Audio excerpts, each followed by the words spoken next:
What's going on, YouTube? I am God as my source, aka Gems. And you might be saying to yourself, I don't think I'll pronounce a G like that in that situation. And my response to that is, I'm a grown man, I do what I want.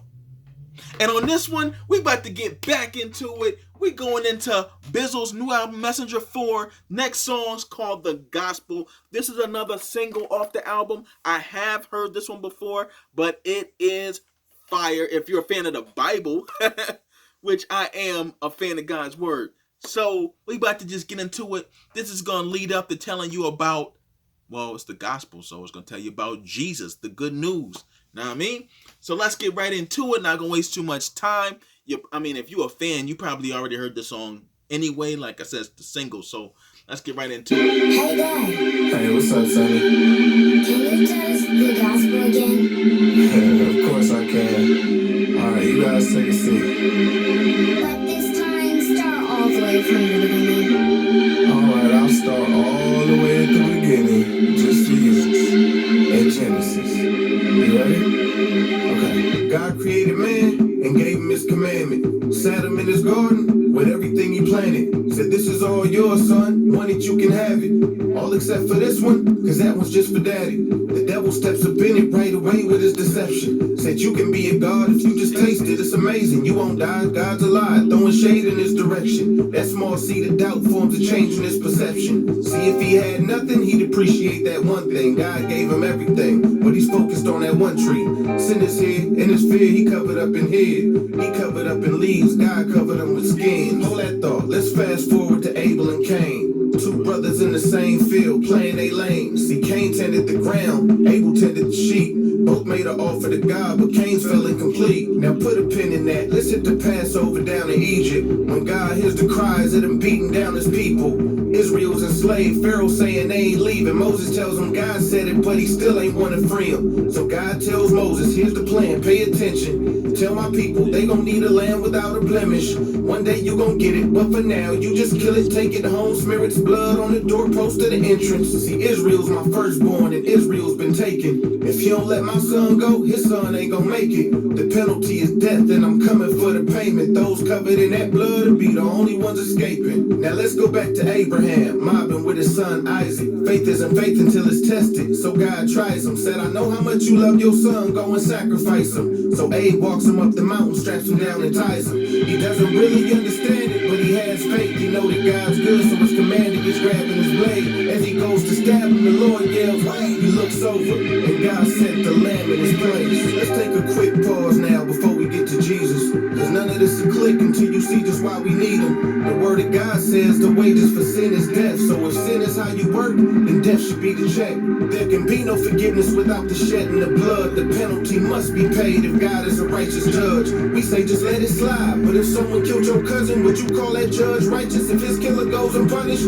Or would you call him crooked? And we know the Lord ain't that. So there's a death penalty, and someone has to pay that. The moment that you sin, your life has been indebted, and his mercy is the only reason he ain't get collected. So that's why they would sacrifice lambs in their places, but it didn't clear the debt, it was just a partial payment. Now we gon' take a recap and see the Lord working. Nothing was an accident, it all has a purpose. Now back to the beginning at the fall. Man sins, tries to fix it on his own. God covers him with skins, but it never says what animal he's getting it from. All we know is to cover man, he shed innocent blood.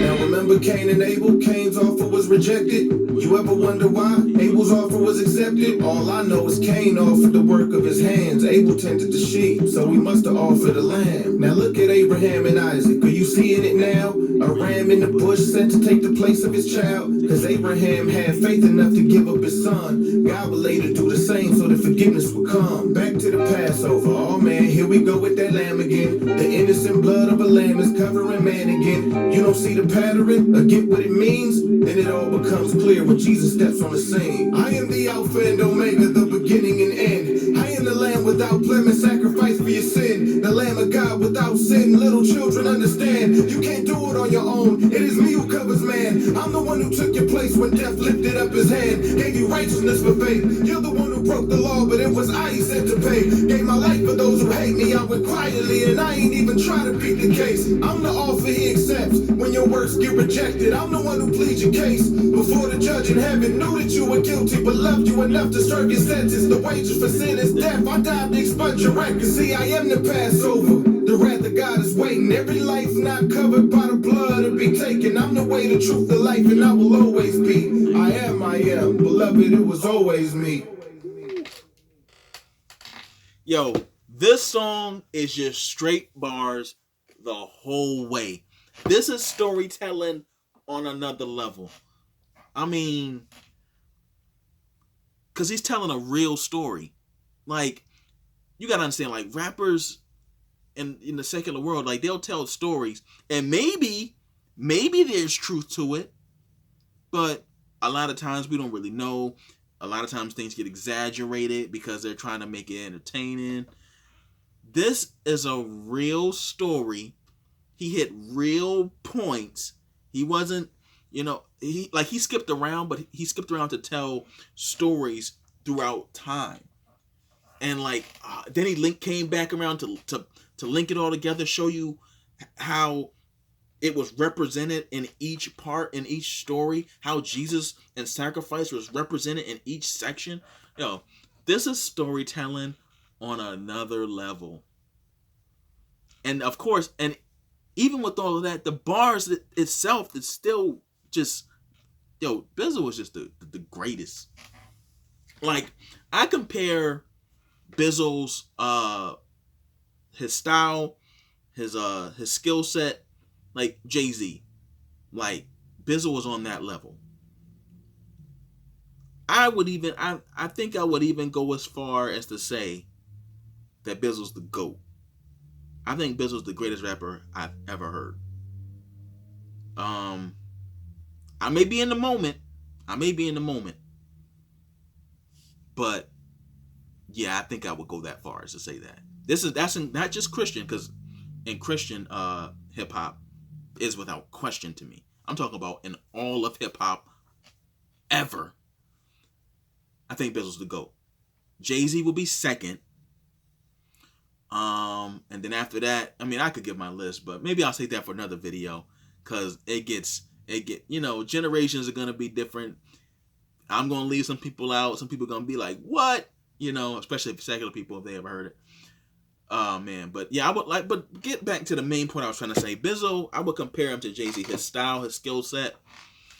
And yeah, I mean, as I listen to other artists, I think I'm going to give a secular comparison, just in case someone is just coming over to Christian hip hop. Maybe they just got saved, but they still want to hear rap music. Like, a lot of people don't know that there's good Christian rap that exists.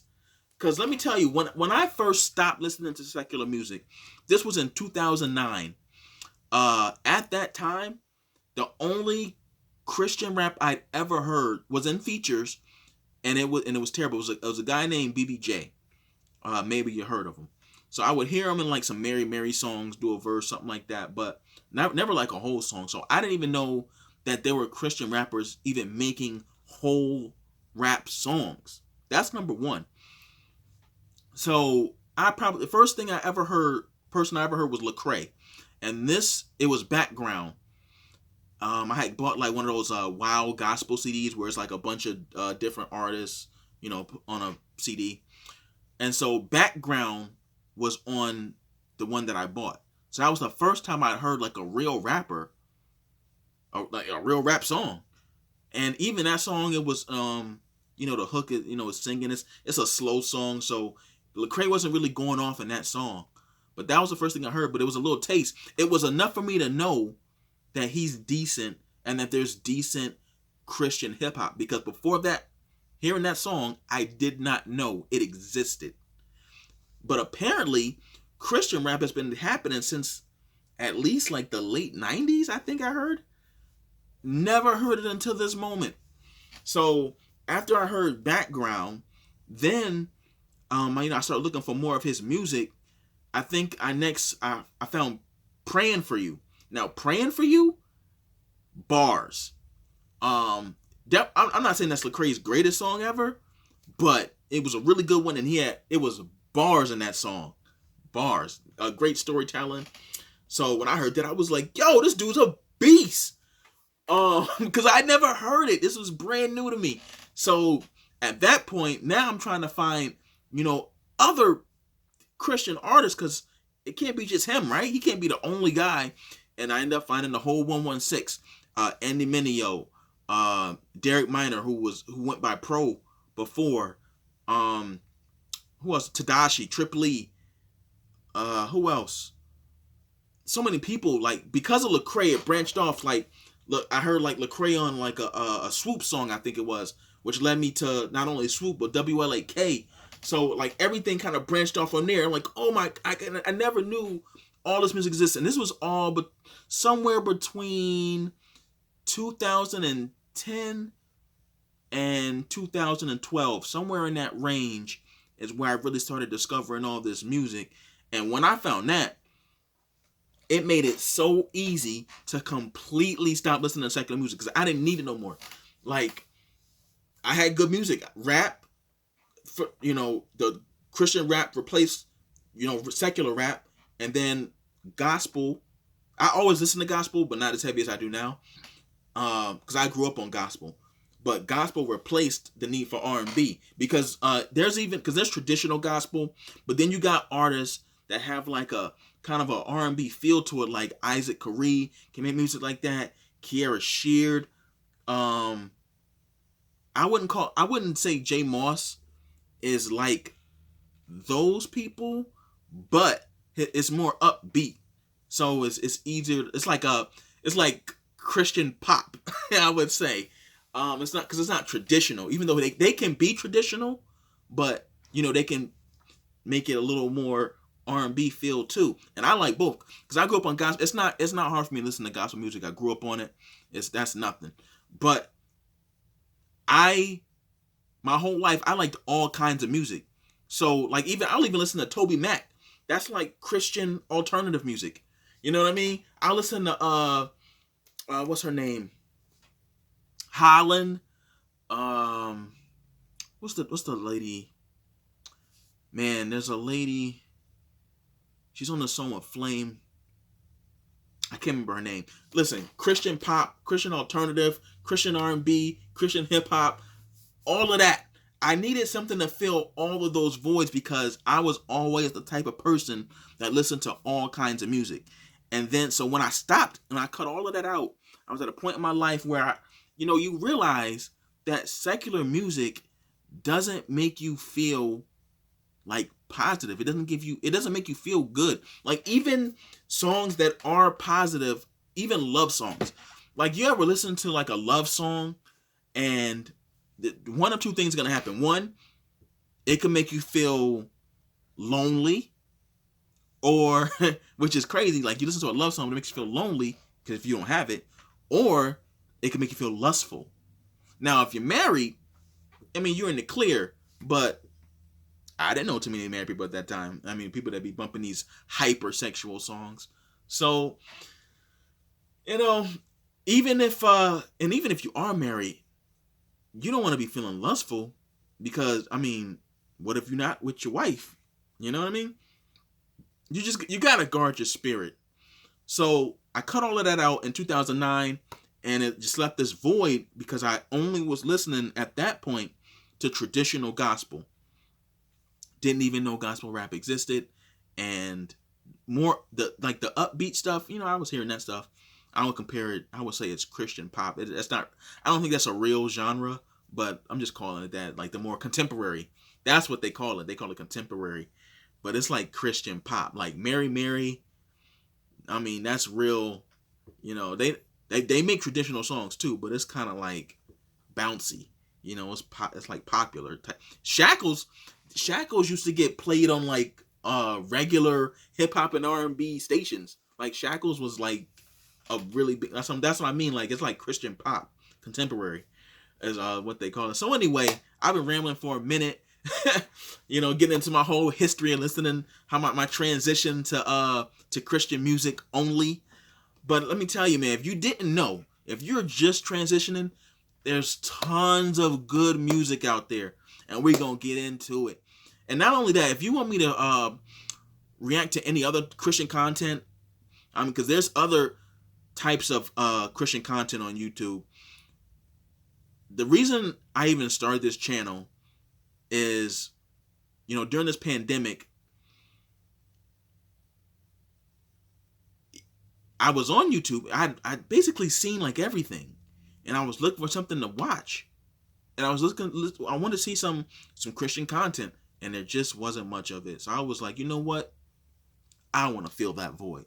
So anything that you see, you want me to react to it, and I'm definitely gonna be reacting to music because hey, good music, some commentary. If that's your thing, that's what we're here for. Let's start some conversations. Let's get into it. Let's debate Christian music. Let's really get into this, because you're not gonna find that really anywhere, because the world keeps this music hidden from you. This stuff ain't on radio station, and if it is, it's somewhere where you'll never think to look for, like on an AM station, or maybe it's on satellite radio, online somewhere, someplace that's not for that everybody's gonna hear it. YouTube's for everybody. Got YouTube. Let's get it. But that's it for me, guys. I've been rambling for like 10 minutes. Be blessed.